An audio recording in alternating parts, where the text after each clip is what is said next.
Session ended like 48 hours ago, and I cannot believe it took him that long to text you back. But he did. But he did. Our first text with a Republican. Oh my God. So scary. It's kind of like the epitome of the last day, though. Like, I don't know. I guess we could just get into it. Like, one of the really dumb things that they do, like, it seems like summer camp. I don't know how many, or like for those Mormons like me that didn't go to summer camp, went to like girls camp, you know, on the last day everyone has like little gifts and they do pictures and everyone's parents are there for some reason. You do a performance for your parents, a little skit, exactly. Sing your songs. It's like the last day of school. Yeah. Yeah. So like sometimes the legislators will give each other presents, and I will say this year Cal Musselman did win that game. He did.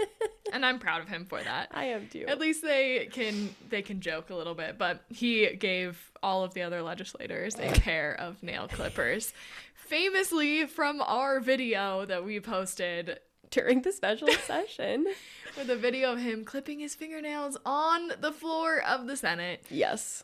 And it was We'll put in gnarly. a picture right here if you haven't seen it, but like he literally took screenshots from the video and then also screenshots of comments on the video about his nail clipping and put it in on a little flyer and then gave everyone nail clippers. And honestly, Touche, Cal. It was perfect. Like, one, at least he could take a joke, but two, like, it's so perfect and I love it. And it was so perfect that we couldn't help ourselves. We sent Cal Musselman a little texty text. We just said good work. That was good move. Like, genuinely, that is funny. Yeah. Good job. Yeah, well played, sir. Well played. Yeah, and he texted back. Yeah. He also thought it was a good joke. So. That's good. Glad he thinks it's no shade to Cal Musselman. He caught some strays in that video, but he did it to himself. I don't feel accountable for that. Rule number 1 is you should never clip your fingernails in public. Not ever. Who does that? With clippers, the snips. I can't. The snips. Anyway, yeah, go watch that video if you haven't. It's a good one. Anyway, so all this to say, session is over. Officially over. Yes. Thank God. Should we do our intro? Yes. We should. Yeah. I'm Jackie Morgan. I'm Gabby Finlayson. We are Elevate Utah, and this is what the hell is happening. What the hell happened? This is what the hell has happened, I suppose, yeah. Yeah. Since we're done. Yeah. I do feel like the story of the gifts and the nail clippers perfectly epitomizes what happens on the last day of session or last couple of days of session. Like, it is all a performance. It's all a joke. I mean, the whole session is a performance, but specifically the last couple of days, they really lose the plot, I fear. But also, it is a perfect metaphor for everything else. Like, this is all for them. Yeah. Oh, yeah. This is not for anyone else. This is not for the public. This is about them. That is exactly right. Yeah, like, not only the legislation they're passing is for them, but also the, like, show of everything they do and the jokes and the constantly of them being like, I'm going to explain my vote even though no one's ever going to watch that back. No one's watching. Or, like, I just want to put that on the record anyway. What record? Like, who's looking at the record? Other than us. This is not for anybody. Yeah. They really think that, like, people pay attention to, like, every moment of session. Like, they don't have other things going on in their lives. Well, it's really hard, too, because it's funny to be on both sides of this. So, like, obviously outside of us, quote-unquote, reporting on, I don't know what you call it, what's going on in Utah politics, we also run campaigns. Like, that's what we actually do for our jobs. And so it's so interesting sometimes when you talk to people that are in the legislature that are running for re-election, not necessarily our clients, but like everyone, right? Mm-hmm. They always think that their constituents know what they have been doing during the session, what they've done in the years prior. And it's really hard to try and explain to them. Like, I understand that you are in it so deep and you think that people are paying attention, but nobody remembers what happens except for like some of the really, really big things. And 99% of the time, those big things that happen have nothing to do with the people that are running. Yep. So. And also the big things that happened, like, I think if you're a normal person and you think about what happened this session, those big bills probably didn't actually pass. No, that's exactly right. Which is the craziest part of it. Well, and that's like, I guess like that kind of gets us into like what the real story of this session is, which is that personal politics, online beef, who got too much media attention, and who was running for office. really dictated what passed this year and what did not pass. And like, it had nothing to do with the policies. It had everything to do with who was involved. Mm-hmm. The narrative outweighed the policies. The narrative outweighed anything that actually had to do with session or actually what happened. For sure. 100%. Yeah, they passed a ton of like really important bills about the Great Salt Lake and about water. No one knows that. Yeah, I mean, we haven't talked about it because like it's not our area of expertise, but like outside of the people that like are listening to the things that we have to say, like no one would be like, ah, yeah, big year for water, unless you work for a lobbying group that cares about water. Mm-hmm. It's wild. So honestly, overall, this session, like, it wasn't that bad. It wasn't that bad.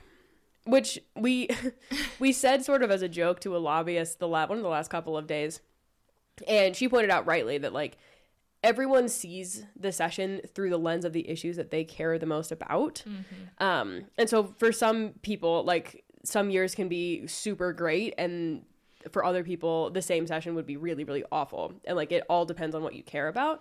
But amazingly this year, almost everyone that we talked to was like, had some big wins, either in moving the needle forward in a genuine way or stopping really, really bad things from passing. Like there wasn't hardly anyone that we talked to that was like, yeah, this session's been awful for us, which is wild, unless you're Trevor Lee. Which is interesting because it's an election year and typically like they do the opposite. Yeah.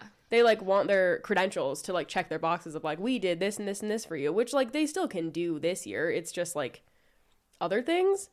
And there is part of me that wonders, you know, on the immigration stuff and on like the trans community, normally those are like kind of the big punching bags that they have. But it was also interesting to hear behind the scenes that some of the Republican legislators just don't really have an appetite for it anymore. They're like also kind of bored of it. They're like, okay, like we've done so much bad stuff to trans people. Like, can we do something that actually helps my constituents? Yeah. So I can go tell them I did something for them instead of just like hurting another community, which is not a good re-election message. No. And I don't know. It's interesting that like they've lost the appetite to fight on these things. I also wonder if it's because they're running scared a little bit. I mean, like it's an election year and I think they know it's going to be a blue wave year. I think they know that potentially putting Prop 4 on the ballot with their names is already not a good look. Yeah.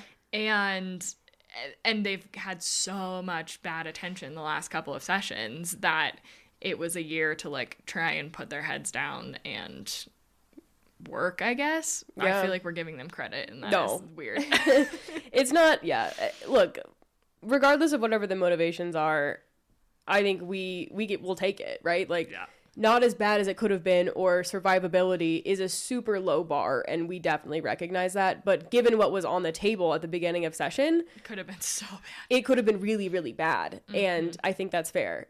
And one of the things that we typically joke about is that the legislative session is a genuine waste of time. Like, they should all just put their wish list on the back of a napkin and give it to the governor, and we can all save ourselves 45 days of, like, money and emotional damage. Yeah.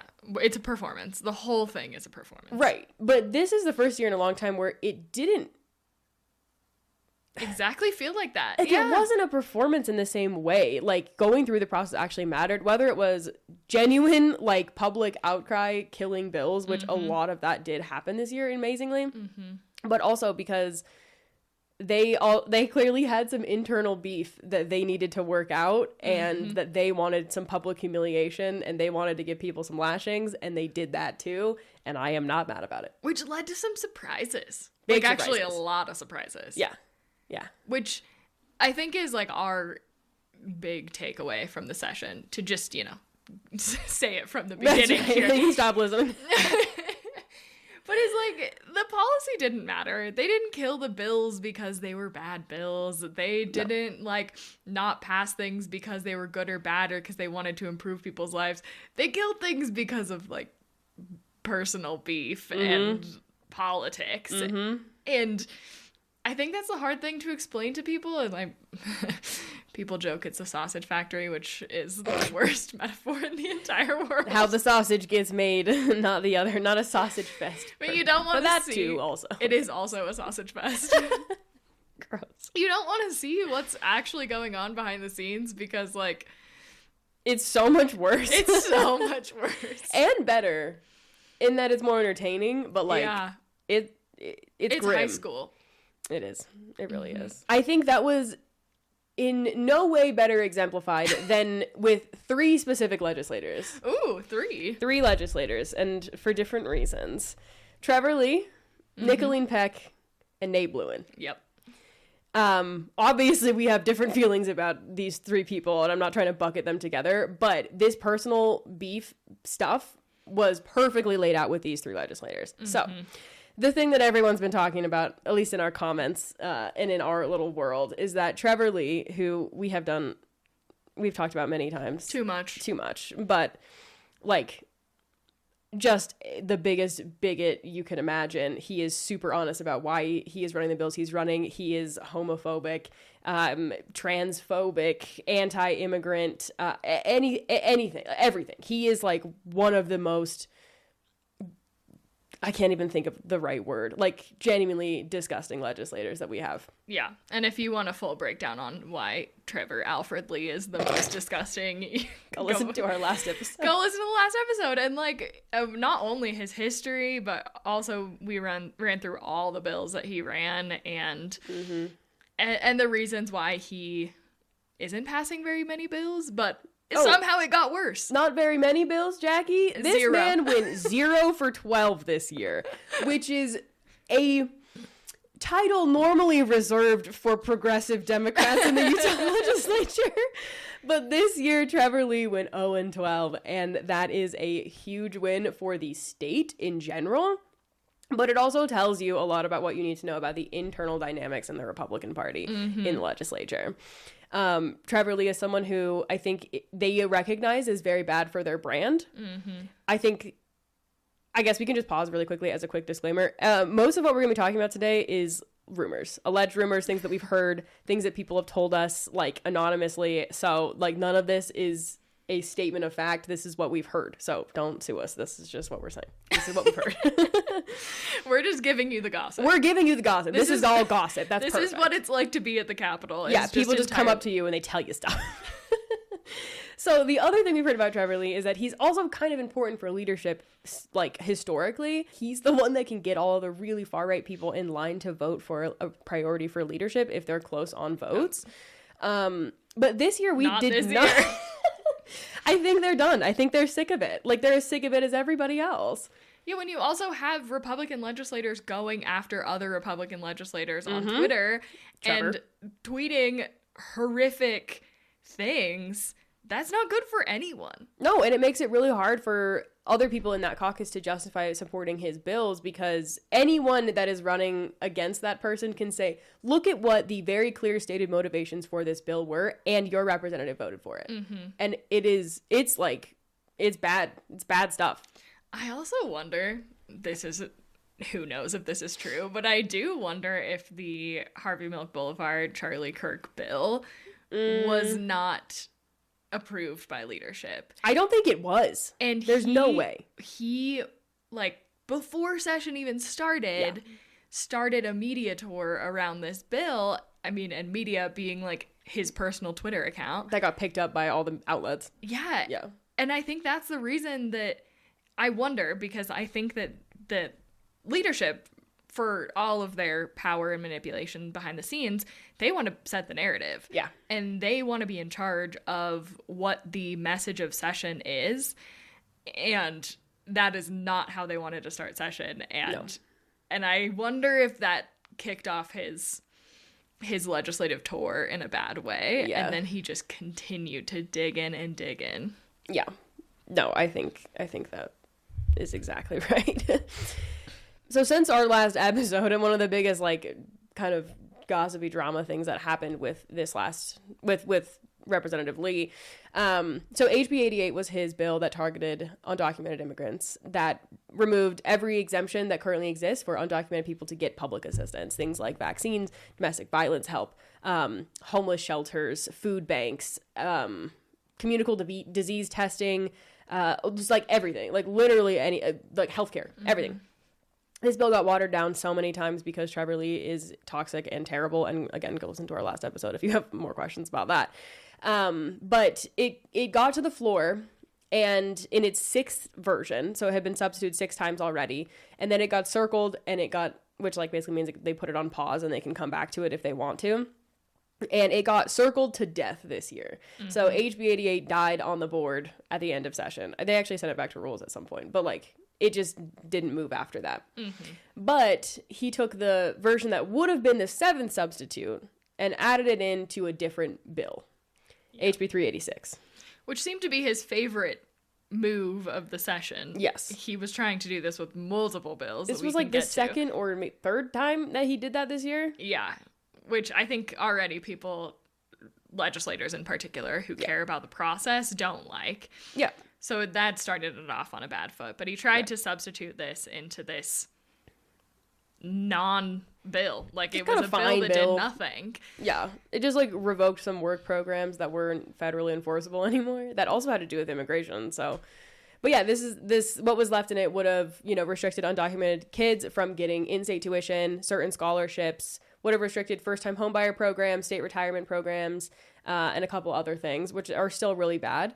But yeah, this procedural nonsense after some really incredible speeches on the floor about this bill, it ultimately did pass by a pretty small margin relative to the supermajority that the Republicans have. And then we got a lot of questions. We got questions every single day in our DMs, in our comments, in person, like, what is going on with this bill? Because it's a really bad piece of legislation and people were worried about it. And we didn't know for a while what happened to it. This is so funny because this perfectly embodies, like, the legislative process. And Trevor Lee's reputation. And so this passed off of the House side on a Friday. And people were upset. People started calling their senators, knowing that this bill was going over to the Senate. And it became a poison pill. So bad that not a single senator wanted to put their name by it to run it in the Senate. And so... Which you have to have in order for it to go to the other chamber. Yeah, and so bills have to have 2 sponsors, one in each house. And the sponsor in the other house needs to be able to, like, speak to it, to present to it on the floor, to answer questions. Put their literal name on it. And nobody would do it. They never picked it up. So it just died in this weird limbo between the House and the Senate. Which I've never seen happen before. Crazy. Yeah. Yeah. So toxic that not a single... And there are senators that run this legislation. Oh, there are senators that would put their name some proper... Look, the whole theme of the rest of this conversation is going to hinge on, like, the Senate kind of saving the day. This is not to say that they are progressive champions and that they care about undocumented immigrants. Let's be perfectly clear about that. This is about their reputation, their own reelection, and the fact that Trevor Lee has become such a pariah that no one wants to associate with him at all. And them being able to get their own bills past the finish line. Because if they were to do that, it would have... The rest of their bills would have gotten caught up in the drama, which we have a fun story on that later. Yeah. But yeah, it was fascinating the way that this bill died. And I think this is also one of the things that we've been talking about a lot is, like, it doesn't really matter if this bill passed or didn't. Like, I mean, it does ultimately for a lot of people, but the narrative is already there. Yeah. The intent is already there. The damage has been done. The damage is done. And these pieces of legislation, I mean, Trevor Lee was super explicit in his motivation was to get people to, quote, self-deport. But, like... The damage is done no matter what. Even if Harvey Milk Boulevard isn't renamed to Charlie Milk Boulevard, it's Charlie Kirk. Charlie Milk. That's good. Charlie Milk Boulevard is amazing. A compromise, if you will. Too much milk this session in my life. The Charlie Raw Milk Boulevard bill. Actually, there's an idea. I put it on a t-shirt. Charlie Raw Milk Boulevard. Ew. That's so funny. It's so gross. Okay. Yeah, it doesn't ultimately matter because, like, everyone that was even paying a little bit of attention heard about anti-trans stuff, the, like, flag stuff, the Harvey Milk Boulevard stuff, and the anti-immigration stuff. And even if they didn't pass any of it, like, this is... the narrative. And it's probably really annoying for leadership where they're like, we want to talk about water and child literacy and nuclear energy and whatever other dumb shit they want to talk about. Like, not that that's dumb, that's important, but you know what I mean? Like, they can't. And they can still try, but, like, it's not as sexy because someone gave the media, like, a little carrot to be like, this is fun clickbait, come do this. Yeah. The other 2 legislators that were kind of in this same Trevor Lee, like, punishment bucket. I don't know what you'd call this. Timeout. They're in timeout for sure. The other one was Nicolene Peck. Nicolene Peck was elected in 2024. Last year was really her first session. I think so. Yeah, because there was a bunch of freshman women that were Anyway, I can't believe it's only been that long. She came in as like a homeschooling, anti-vax, sort of like religious sort of lady. Like, you know the type. I don't need to explain this to you. But like, one of them. And she has really come in hot the last couple of years, passing a bunch of like MAHA-related legislation, stuff that has to do with the sensitive material stuff. She's obsessed with like quote-unquote pornography in our libraries and our public schools. And then a lot of pro-life and anti-immigrant, anti-drug stuff. Like, it's just like the most perfect epitome of who she is. And I think part of her problem this year was less so that her legislation was toxic or that she was on the internet too much, although there's some good stuff about her on the internet. If you would like to go watch her episode of World's Strictest Parents, you can do that. Highly recommend. Or her YouTube channel. Yeah. But I think a lot of it was that people just genuinely were annoyed by her. She's annoying. She is someone who would stand up and ask a question on almost every single bill that came through the House, which is really atypical, especially when they only have 45 days. Someone that wants to take up time on every single bill to ask like kind of dumb questions or questions that she doesn't know the answer to that everyone else knows the answer to, or she's talking about the wrong bill, that by the end of session, so if they're going to ask a question to like the sponsor of a bill on the floor, they have to ask like, will the sponsor yield to a question? And by the end of the session, they all just started saying no. Whenever Nicolene Peck had a question, like, no, I will not yield to a question. Move on. And like, I think they just didn't like her, and they found her to be annoying, and so they killed most of her bills. Yeah, she got 2 passed. She ran 14, 2 passed, 12 died. Classic. 12 deaths. I feel like this is what we mean by the small p politics and the relationships of it all, though, is like they just genuinely don't like her. I just think they find her to be annoying, which I also find her to be annoying. Again, we don't know this to be true, but like the vibes on the floor were very much like. She also, she does eat a full cucumber on the floor every day. She does. I don't know if she did it this session. Uncut cucumber. Last session, she ate a cucumber, like banana style. We'll put a picture in here. We have some pictures that are iconic.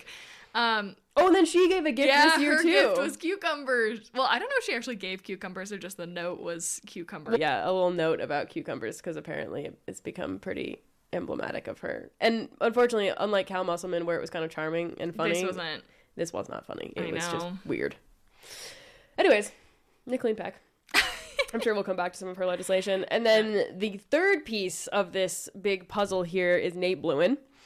Nate is a state senator, a Democrat, my representative, who is now running for Congress. And he's not the only person running for Congress this session. No, he is not. Kathleen Reeby also running for Congress. But let's see. Maybe Carrie-Ann Lisenby. And maybe Carrie-Ann Lisenby. Yes, that's the other T. She might run against Blake Moore, which I think is great. Go do that, Carrie-Ann. You should do that, Carrie-Ann. Highly encourage it. I think that's great. Please. But Nate Bluen also went 0-12 this year. Wow. Which is, I think, I don't know that, I have to double check, and I'm not going to do that right now. Like, it seems like he ran more bills this session than he has in previous sessions. I think so. But Nate is someone who, when he came in, the other members of the Senate made it quite clear that they were not interested in letting him pass even one single piece of legislation. And with this being his last general session, since he's not running for his re-election and running for Congress, he will have never passed a bill. Ever. Which is, one, a huge bummer, because as a constituent of his, and like he represents a giant portion of Democrats, that we didn't get any wins just kind of sucks, like, as someone who, is here. But it's also like not really a lot that he could have control over unless he was really going to go grovel and like try and get these people to be on his team again. But a lot of the bills that he ran this year were really, really progressive. He ran the anti-ICE bill. He ran a bill raising the minimum wage. He ran a bill on workers' rights. He ran another bill on the Great Salt Lake. He did a lot of things this year that were good pieces of legislation. Really good policy. But were also very clearly messaging bills. Yeah, for his campaign to Yeah. say, like, I have tried to pass X, Y, and Z in order to, like, check some progressive boxes, which, like, look, we run campaigns, we get it. Like, I'm not surprised by this. It's a good strategy, yeah. It's not a bad strategy at all, but it also, I think he's probably the only other person in the entire body that didn't pass anything. That's probably aside right. from, like, maybe leadership who doesn't really run bills. That's, like, not what they do. But, like, there are... How many Democrats between the House and the Senate? 6 and 14, 20. 20. There are 20 Democrats between each chamber, and every single one of them passes bills. Yeah. Like, even if they're the most, like, minuscule changes. Yeah. And, like, that's really hard for a Democrat to do in this supermajority. And some of them that are really good pass really important big things, too. Yeah. Like, it's not just that they're passing little things. Like, a lot of them are really important bills, too. Yeah.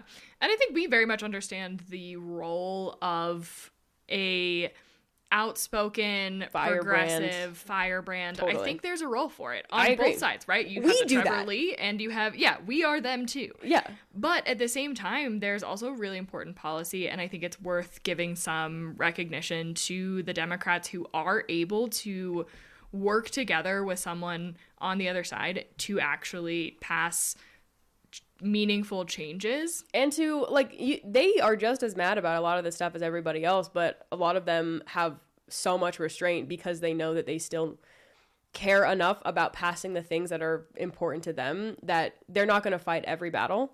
Which, again, different strategies are both important, and we understand that, but it's just interesting to see the dynamic and, like, how ineffective you can be by being that person that is a firebrand. I mean, we saw this, in previous sessions with Derek Kitchen, same sort of thing. Like, Nate became the new Derek, unfortunately. Jim DeBacchus before that. Yeah, like, there's, in the Senate especially, there's, like, one person that is, like, the most progressive that everyone just decides is too progressive for the Senate, and they never get anything done, which sucks. And it's just it all goes back to the relationships. It's all because of not the things that happen on the floor, although sometimes that impacts it. Totally. But it's all the stuff that happens behind the scenes. Yeah. And it's all of their personal interactions with each other that actually make the difference here.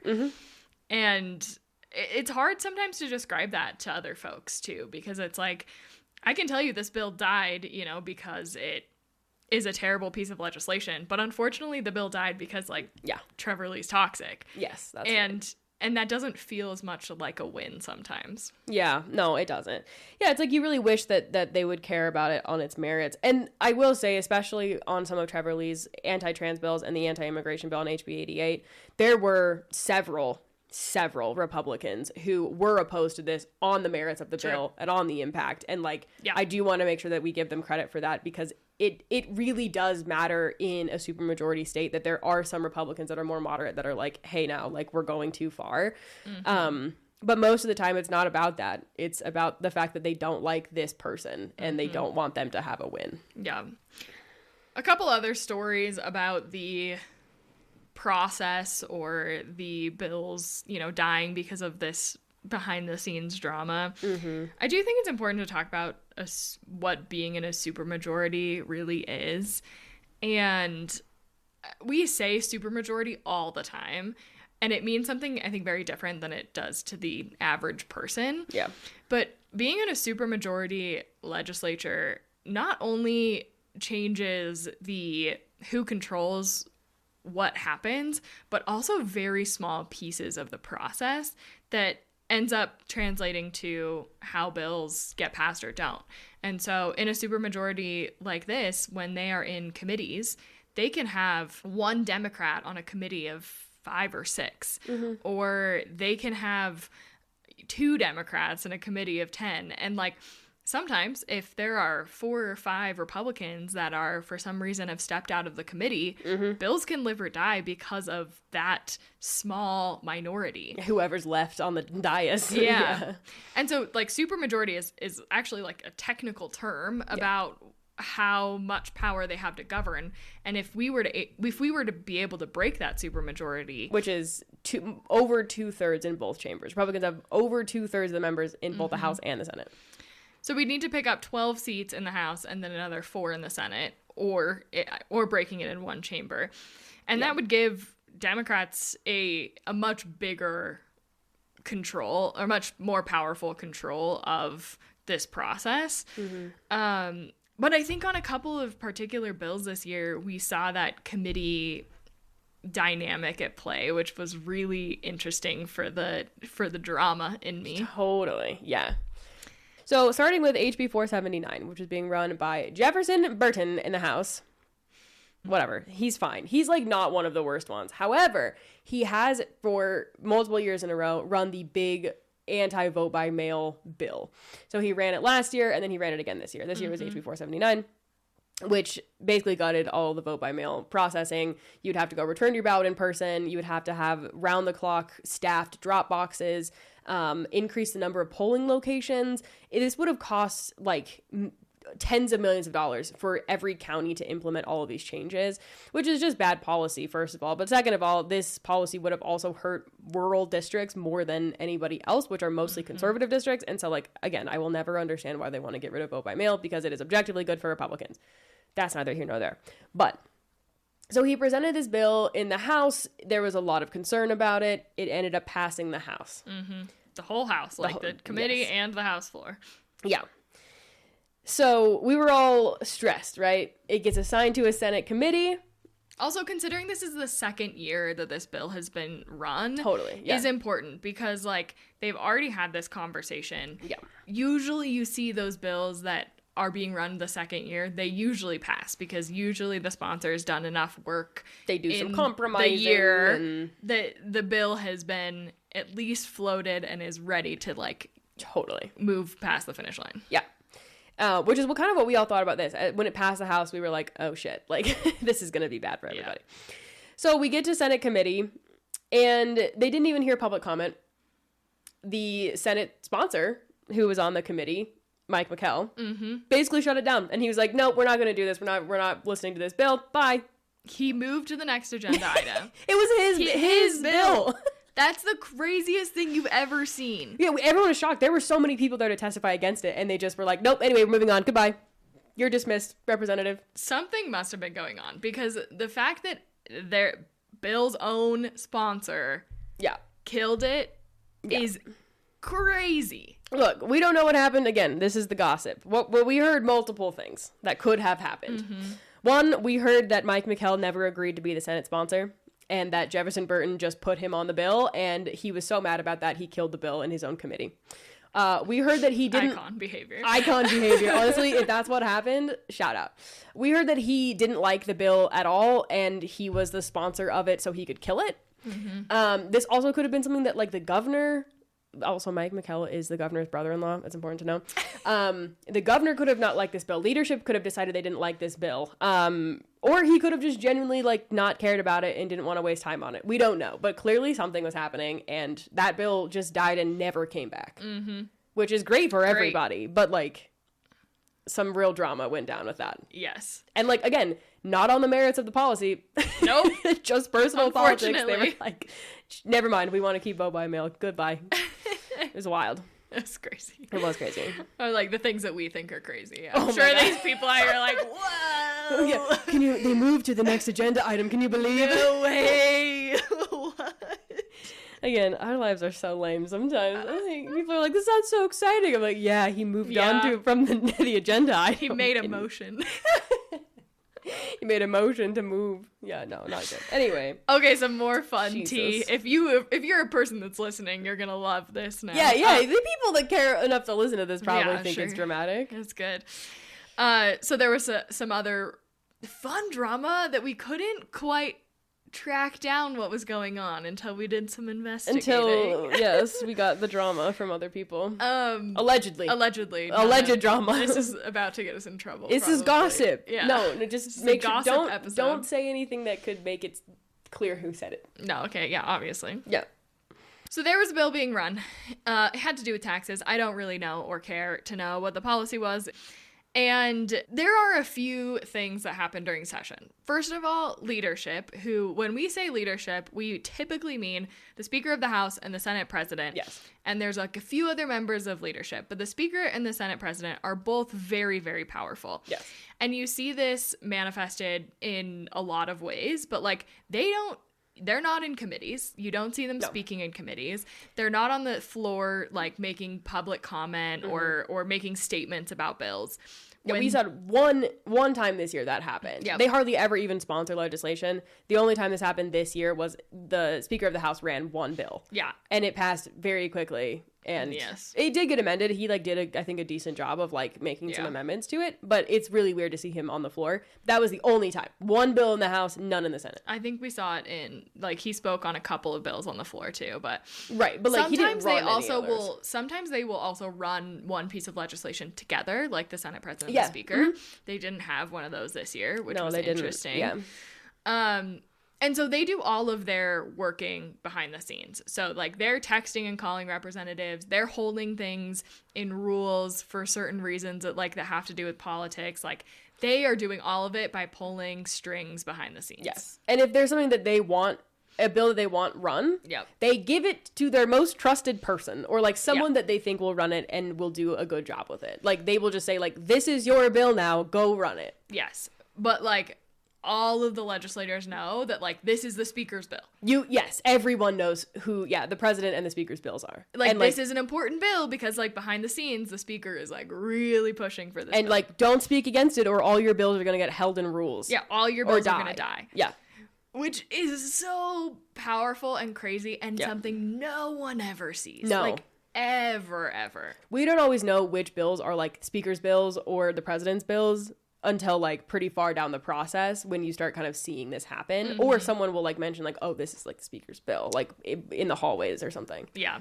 Before we get to the really big dramatic one though, there were 2 or 3 bills that we saw happen in committee where clearly it was a priority for leadership and they would like die in committee almost on accident, it seemed. Yeah, there was like one judiciary bill, there was the transportation bill, and the auditor bill. Oh, yes, and the bill that affected the auditor. That, like, I don't know if, like, some of the people left before the vote, so they didn't have enough people to kill it, or if they thought they, like, miscoordinated and they thought somebody else was going to vote yes so they could vote no. But, like, a bunch of bills, like, will accidentally die. Yeah, and you then see them take the vote. They take the vote, and they're like, oh. Yeah, the chair of the committee, it, like, looks very confused and stressed. Like, they know they're about to get yelled at, and they're like, that bill fails to pass. Yeah. It's like so awkward. So, and sometimes somebody will take a surprise vote or like something, but this is where this like these small committees where there's only like 4 votes that make the difference. Yeah. Like really you see some crazy stuff happen. And this happened a few times on bills that like they killed them, they accidentally killed them.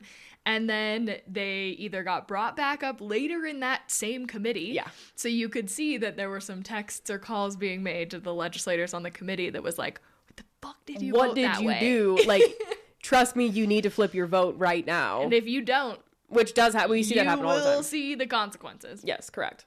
So that happened a couple of times. They'd bring it back up later in that committee, and you'd see a couple legislators flip their votes to the other side.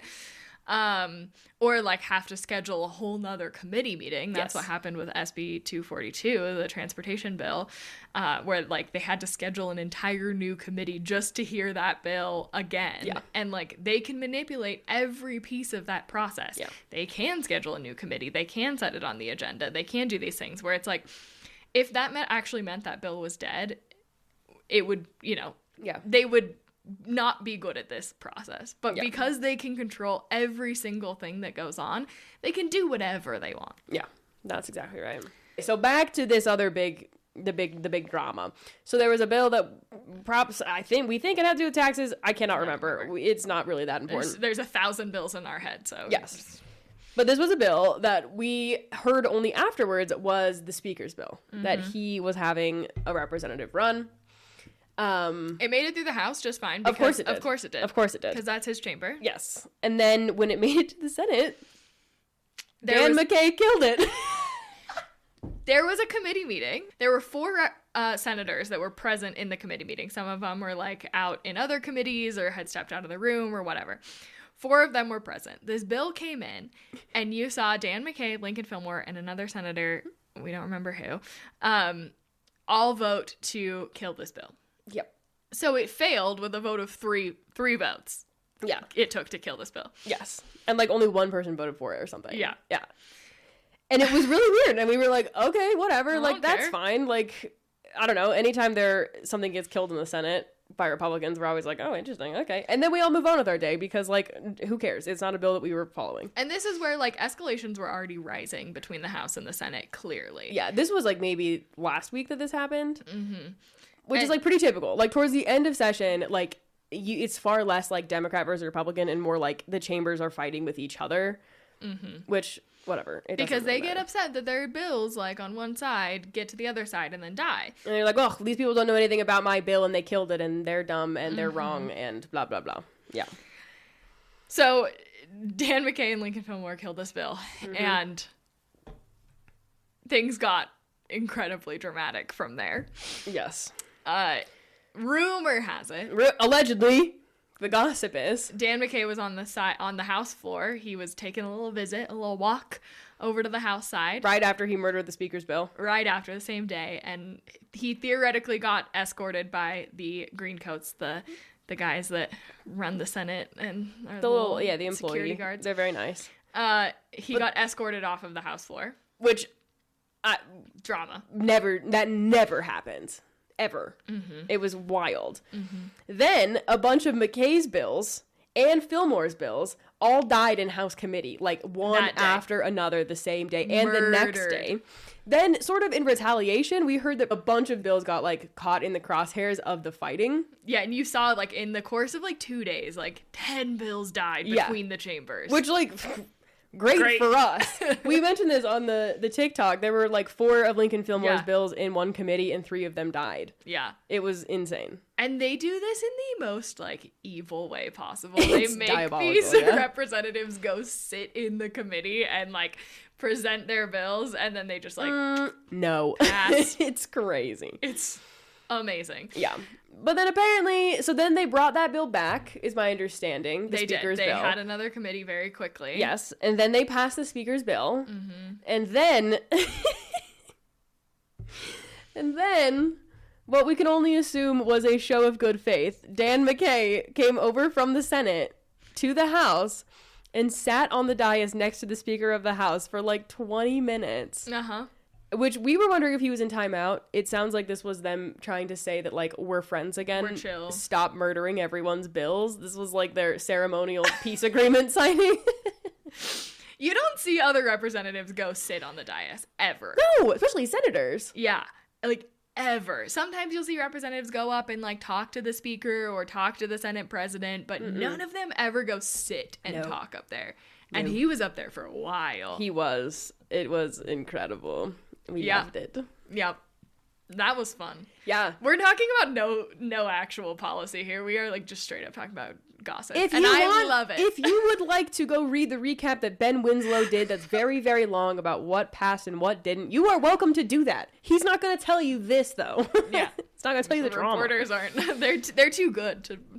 Well, yeah. They're actually real reporters being without objective, bias. Not me. I'm here for the drama. Yeah. Well, we're going to write a whole Substack about what happened and what died and what didn't, but... For sure. You know what? We're having fun. That's for later. This is the weekend after session. Let us live. Let us talk about the drama, please. Yeah. So while there was a lot of drama happening behind the scenes, I do feel like this session was weird and interesting because for the first time in a long time, at least in my like experience of watching legislative session, there was more important things happening in other Utah politics that were not the session. And the redistricting and the Prop 4 battle, I think, set this like overarching narrative or theme for the session that just continued to like lead the way. Yeah. Yeah, typically like whatever they are doing is the only thing that gets coverage, the only thing people are talking about, like in the small like circle in Utah political world. But yeah, between the 2 referendums that both got dropped, the ballot initiative that they're running, the signature gatherers, the lawsuits, everything, like that was the most important thing happening. And yeah, we also heard this put blinders on them in some ways, and they were not worried about any of these other, they didn't have any other real priorities. Like they were solely focused on making sure that they could gerrymander our congressional districts again and what they can do to make that happen. Yeah. And you also saw it in the policy too, in some interesting creative ways. Yeah, this was a fine session. It was a tolerable session for most people, except for the judiciary. Yeah. Unfortunately. So I guess to zoom out and rewind a little bit, the things that were taking over this were that last year the Supreme Court and the 3rd District ruled in the people's favor and against the legislature, saying that they were wrong when they gerrymandered our congressional districts. And the 3rd District Court put into place a new congressional map. And the legislature was incredibly upset that they were not the people to draw the map. They believe strongly that the Constitution gives them the authority, even though it also gives the people equal authority. Yeah. And so they've found a lot of creative ways to retaliate. Yeah, both on the judiciary and the people that are running the defense of Prop 4. Yeah. Interestingly, like similar to Trevor Lee, I think Matt McPherson was one of the representatives that very much came out very loudly saying that he was going to impeach the judge and that he had filed impeachment paperwork. We were expecting to see that this session. We didn't see that. Nope. No, the ways that we saw them retaliate were more manipulative and more creative. And more structural. Yes, and far, far more structural, which was very interesting. Yeah. So one of the first things that was a clear priority, which they had started talking about before the session, was packing the Supreme Court. God, that feels like so long ago. Doesn't that feel like eternity ago? Which is so funny because we also heard, again, gossip behind the scenes that Republicans also were talking about this as court packing, and then they got advised that court packing sounds bad, so they kept calling it court stacking, which is like also just as bad. I don't know what the words mean. Pack them and stack them. Once again, our bill name accurate. So this was one of the very first things that they passed that was a huge priority for both the governor and leadership and everyone. So they passed a bill that expanded the Supreme Court from 5 justices to 7 justices, which was a poison pill in the bigger bill, which also gave a bunch of new resources to the courts that they had been asking for. This packing of the Supreme Court is a huge problem, especially when there is pending litigation that the legislature is a party in that is in front of the Supreme Court. The fact that they want to expand it and pack it with more conservative justices in an attempt to flip the outcomes in their favor is fundamentally not only an overreach of separation of powers, it's also like a super blatant and kind of horrific thing to be doing. And it also has really long-term consequences. I also think, back to what we were talking about earlier, is like this is another example of the legislature has this supermajority. They have full control, and they control every single, like I think of them as like this puppet master, and they have like a string on every single piece of the puppet with the exception of the judiciary. And they are so angry that they cannot control exactly what is happening in the judiciary in their favor. And the ways that they are able to work around that are just like astounding. Yeah, 100%. Especially when the judge that keeps telling them no is a very cool woman of color who's not married, which we can't. She's too smart and she's too much of a woman. Her emotions are controlling. I know. She must just be an activist judge or whatever. It's so silly. So yeah, so they packed the Supreme Court. They proposed like 13 or 14 different pieces of legislation that had to do with the independence of the judiciary. About half of them did not pass, which I think the judiciary fared the worst this session, I will say. Yeah. Which is super unfortunate. Some of the bigger things that they could have done, there was no appetite for. I think mostly because a lot of members of the legal community and the courts themselves were working behind the scenes and calling their legislators and being like, hey, this is not okay. But they did pass a few things that have to do with the way that the judges are evaluated in their retention elections. So there's like a panel of people that says whether a judge should be retained or not and gives them like a score. They changed that process a bit. And then the other big thing that they did was they tried to pass something called a constitutional court. Concord. Not good though. Not fun. Concord. Yeah, so they watered it down a little bit, but essentially it's like this 3-judge panel now that lawsuits against the state if they had to do with the constitutionality of a bill that became law. And if they were seeking an injunction saying, like, we want to pause the implementation of this law before it goes into effect while it goes through the courts. So if it meets those criteria, the governor, legislature, or attorney general can move it to this 3-judge panel that decides the constitutionality of it. This was way worse in the beginning. It's still not good now. And there's actually already a lawsuit because the court packing bill and the Concord bill, they passed super quickly and the governor signed immediately. Yep. And groups, League of Women Voters and Mormon Women for Ethical Government and a few other groups immediately put in a lawsuit against the Constitutional Court saying that it was unconstitutional. Yes. And I think it was tacked on to a current ongoing lawsuit that they added. But also say, like, it is now an ongoing litigation. Yeah. So I think the legislature immediately saw that litigation and moved to change the rules yet again. Because they were still in session, so they said, why not? Let's just do something else actually, real there's quick. still time. We can do whatever actually the hell we want. That's true. That's a really good point. So here we go. So fuck you, courts. Yeah. So they found another bill that they then They changed. love doing this year. This is their favorite move. I feel like they think that people aren't gonna miss it, or they're not gonna. Or that like we're just not gonna notice. Or no, we notice. No, we can tell. Yeah, no. It's all there. Yeah.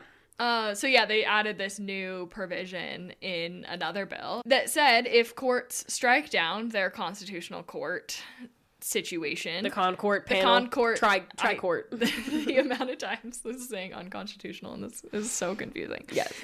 That it will create essentially a workaround so that they can still have this 3-judge panel.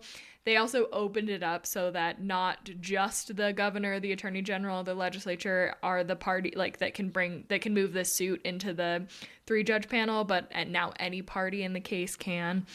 And I think that addresses the constitutionality concern that the lawsuit had. Yeah. But yeah, it's like a trigger law. Like, if you guys strike this down, we're going to create a constitutional court anyway. Yeah. That will only exist if you tell us we can't do this other version. It's impressive, honestly. It was, yeah. I mean, like, bad for outcomes, but yeah, super interesting. But yeah, the courts really got worked over this year, unfortunately.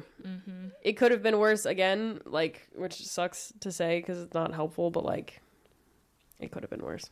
Yeah. But it's still pretty bad. The other, I think, interesting procedural manipulation that we saw in them changing the rules in their favor happened on the last night of session at 11:30 p.m., which... Yeah, it was like... By then, Gabby and I were sitting in the Senate delusional. What? Seriously, we looked up, we were like, wait, I'm sorry, what's happening now? Which was very strange. Back it up. Oh, play the tape.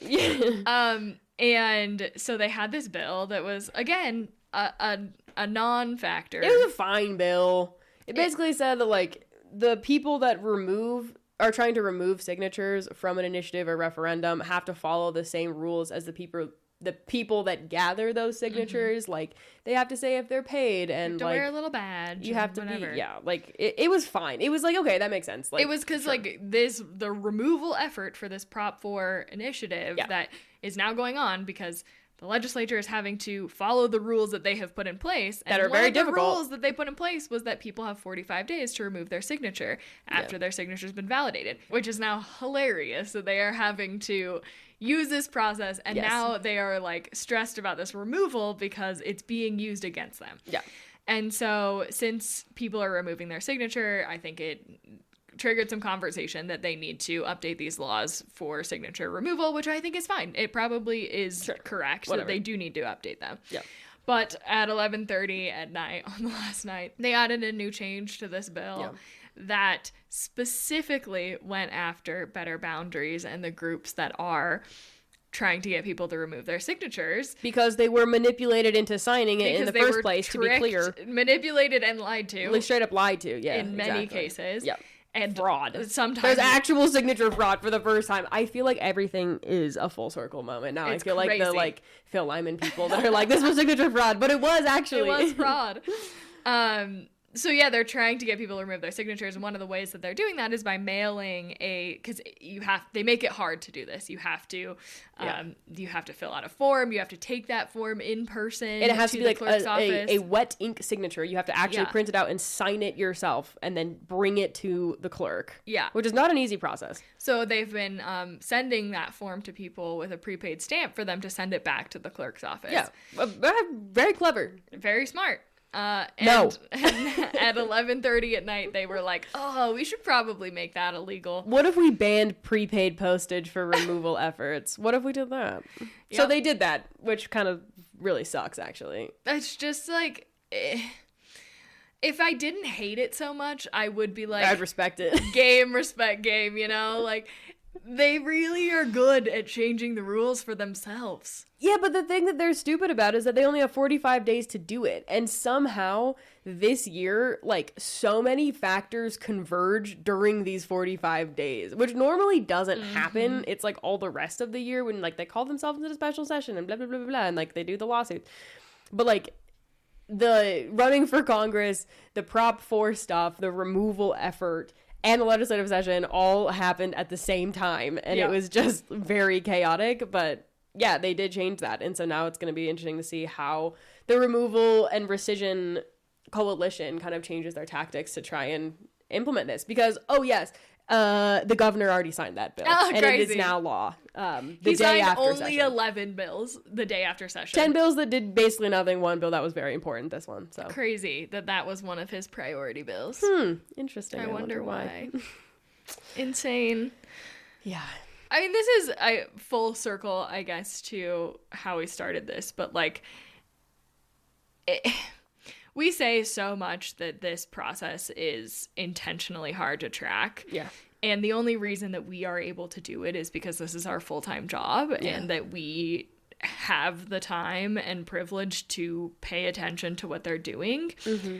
But this session and these examples really drive home, I think, that it's all for them. Like, this is all a show for themselves. It's all a process to manipulate their own rules in their favor. It's all trying to change the mechanism so that they have more power. Mm-hmm. And I think because we're optimists and because we believe the state is changing and we're going to be able to make some progress, like, I think it will come back to bite them. I hope it comes back to bite them. Yeah. But I don't know. It's like it's an interesting feeling post-session because it's a relief that they're done. Like, they now have to wait an entire year unless they bring themselves back into a special session or something that, like, to manipulate the rules in their favor. Yeah. But it is also just like a reminder that, like, why would anyone care about this that wasn't these people? And if you are a normal person and, like, session felt overwhelming or that you can't track it or that you don't understand what's going on, like, that's okay. And like, that's actually probably good. Like, we don't need to give them any more attention than they need for the things that they're already gonna do no matter what. Mm-hmm. No, I think that's true. And I think the other thing that this session was a reminder of is, like, yes, they kill a lot of things that are bad because of personal beef. Mm-hmm. But that also, like, and this was pointed out by a couple of groups in sort of their recaps as well, that, like, the legislature actually can still, even in 2026, do good work and collaborate when they choose to do that. Yeah. And we haven't seen a lot of that lately. Or at least we don't talk about it that much. But, like, and in national politics too, like, totally. Yeah. And it's like it's not what people want to hear. People don't want, like, it's not interesting to hear about bipartisanship, even though I wish it was, but, like, it just isn't as interesting. Like, people are fueled by moral superiority instead of, like, genuine disagreements or agreements. And so, you know, we did see a lot of really good things happen, like with the Great Salt Lake this year. They passed a huge package of bills that had to do with the lake, which is great. Is it going to solve our problem? I don't know, but they did something. And did some good work on housing. Yeah, well, I was going to say, and not to mention, too, that I think they all got a bit of an appetite at the end of the session when Donald Trump posted on Truth Social that we need to make the Great Salt Lake great again, which, shout out, I think he's a despicable human being, and I hate him for so many, many, many, many reasons. But also, if he wants to collaborate with the state on saving the lake, we should not be, like, looking away at that and being like, no, don't do it. Like, if you care about an issue, if you genuinely care about it, you will work with anybody to fix that problem. And so, yeah, there were a bunch of bills that got passed and some resolutions that were great. Like you mentioned, the housing stuff. There was really good work on some transit issues outside of the transit bill that we've talked about, like trying to streamline those issues, trying to help on some of like ethics reforms and nuclear energy and other forms of energy. Like there were some good things that happened this year because they chose to collaborate. And it's nice to know they can still do that. But also, those are not the things that are priorities for most of these people. And 9 times out of 10 they want to make sure that they are changing the rules for themselves, that they are getting their messaging out there, and that they are doing what they think will put them in the best graces of either the state legislative leadership, the governor, or the president. Or Charlie Kirk's ghost, who we did hear about quite a lot this session. Oh man. We did. He's haunting our Ghost session. of Charlie Milk Kirk. Charlie Raw Milk Kirk Boulevard. If you came to this podcast or this YouTube video for a full recap of what exactly passed and what did not pass, first of all, I apologize. Our brains are tired. I'm sleepy.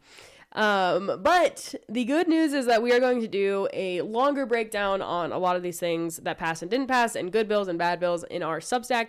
So look out for that in the next coming days. There are also some other great resources. You can look at Alliance for a Better Utah. Ben Winslow always does a really good recap of what's passed. That is already up, so you can take a look at that too. And if you have any more drama, if you have any gossip, or if you're a Republican legislator out there listening and you ever need an outlet, or you want to give us a correction, or you would like us to talk about your drama, we're happy to do that. DMs are open. DMs are always open for you. Yeah. Let us know. And with that, shout out to Cal Musselman and his fingernail clippers. And we'll leave you with a clip of Cal Musselman clipping his fingernails. Snip, snip. Snip, snip. The second question, Mr. President, there was a threshold in the bill stated that at a certain level that needs to go to all the citizens. Under that level, is the truth in taxation implemented by the taxing entity?